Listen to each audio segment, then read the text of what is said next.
महापालिकेच्या अतिक्रमण विभागाच्या वतीनं गुलमंडी रंगार गल्ली सिटी चौक शहागंज येथे रस्त्यावर असलेले अतिक्रमण हटवण्याची कारवाई राबवण्यात आली आहे।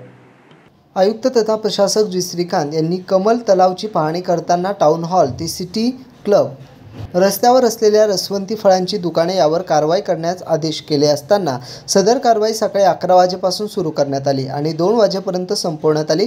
दुपारी 2 वाजता अतिरिक्त आयुक्त संतोष वाहुळे यांनी गुलमंडी रंगला गल्ली सिटी चौक शहागंज येथे पोलीस कर्मचाऱ्यांसह संयुक्त कारवाई करण्यास आदेशित केल्यानं उपायुक्त सविता सोनवणे यांच्या मार्गदर्शनाखाली इमारत निरीक्षक मजहर अली व सागर श्रेष्ठ यांनी सिटी चौक पासून कारवाई सुरू केली आणि गुलमंडी येथे रस्त्यावरील असलेल्या अतिक्रमण हातगाड्या टपरी व काउंटर जमा करण्यात आले। तसेच रंगारी गल्ली येथे मोबदला घेऊन देखील अतिक्रमण केल्याने दुकानदारांवर कारवाई करण्यात आली।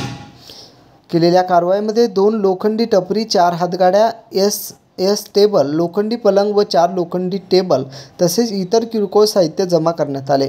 सिटी चौक येथे एका दुकानदारांनी महापालिकेचे कर्मचाऱ्यांशी वाद घालण्याचा प्रयत्न केला असता त्यांना न जुमानता कारवाई करण्यात आली। मनपाद्वारे दुकानदारांना आवाहन करण्यात येत आहे की त्यांनी आपले टेबल, खुर्च्या व सामान सार्वजनिक रस्त्यावर ठेवून सर्वसामान्य नागरिकांना त्रास होऊ नये, यामुळे वाहतूक कोंडी होतात। मनपाद्वारे सतत कारवाई करण्यात येणार आहे। सदर कारवाईवेळी सिटी पोलीस ठाण्याचे पोलीस निरीक्षक निर्मला परदेशी व त्यांचे अधिनिष्ठ कर्मचारी यांनी चांगलं सहकार्य केलं। Bureau report AN news, Chhatrapati Sambhajinagar.